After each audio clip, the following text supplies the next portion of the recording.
Hello everyone. What we're about to do right now is roast naturally processed coffee.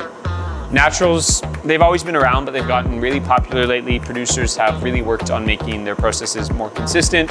There's a lot of science and technique behind producing natural coffees now. They have intense fruit flavors. They can be really winey, big aromas. But with that requires, I think, a knowledge on how to roast them. So what we're going to do today is we're going to roast the coffee in such a way that we develop those really fruity flavors, but not push it so far that it starts to become overly boozy or kind of like cacao nibs. These are some of the traits you can get when you overdevelop coffee. And I find with naturally processed coffees, they're easy to overdevelop, and so we want to make sure that we're developing in a stage where you have lots of nice fruit, lots of sweetness, but you're not pushing it too far. The coffee I've chosen today is Catuai. This is from Lida Estate. It's a Panamanian coffee grown by the Lamassus family. They produce really delicious coffees, and they've developed a natural process style called ASD. It's anaerobic slow dry. So the cherries go into anaerobic tank, and then they are dried really slowly, which helps preserve the longevity of the coffee with that slow dry, but also develops really amazing fruit notes. So today I'm going to start at 8 for hot air, 8 for halogen. This is slightly lower. This is going to help the coffee with a bit of a more gentle drying. The other thing that we're going to be really mindful is how we use halogen, because halogen, in terms of coffees that have different colors, which often happens with natural coffees, it can have a negative effect. So we're going to make sure that once that coffee starts to fully dry and brown, that those uneven colors, we've pulled out the halogen to make sure that we still have even development.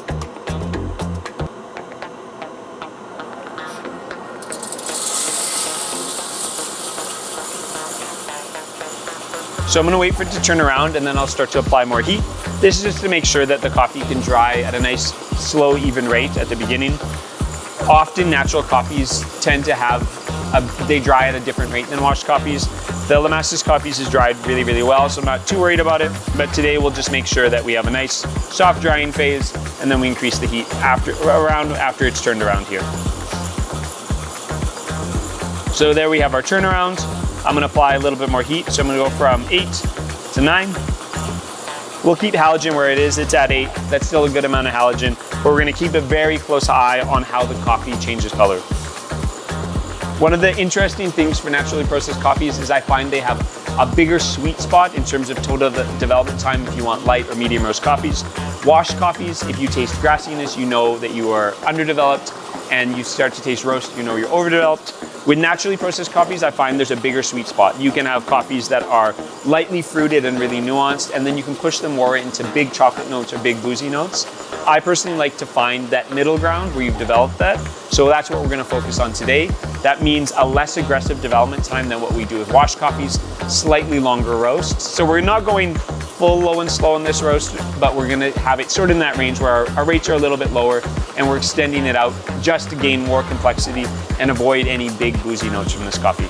So I can start to see the different colors that happen with this process. Many natural processed coffees have many different shades of seeds.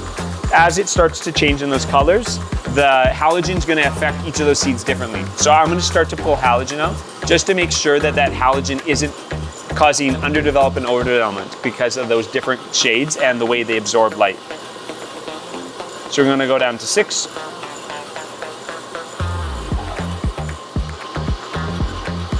Seeds are getting a bit darker again. So we're going to step it down again to 4.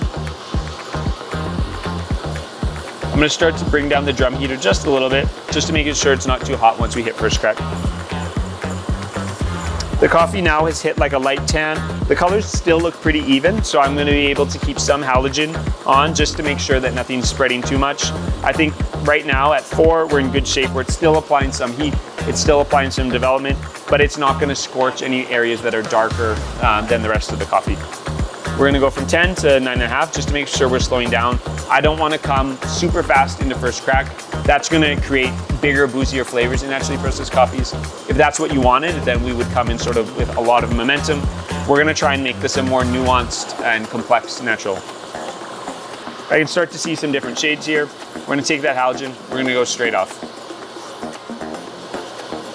We go from 9 to 8.5. My rates are still pretty high right now. On my bean surface, I'm between 10 and 11. We want to start to see that come down. We want to come nice and soft in the first crack with enough energy to still crack, but enough that we can control that and start to extend out that total development time. I'm starting here at the cracks. We're going to mark it right there. And we'll be very conscious here to make sure that our heat is controlled so that we are able to extend this development time without super high rates. So we're gonna pull some heat out right away. We're down to 8.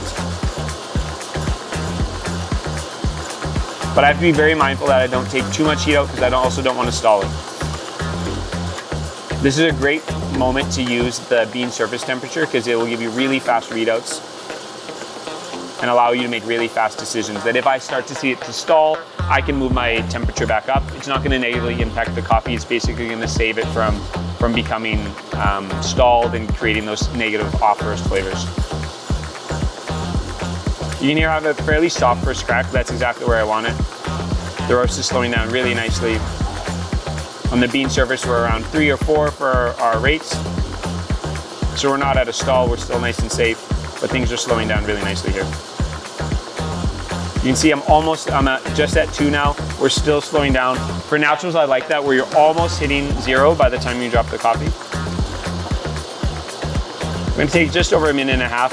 We're almost at 0 here on the rate, which is beautiful.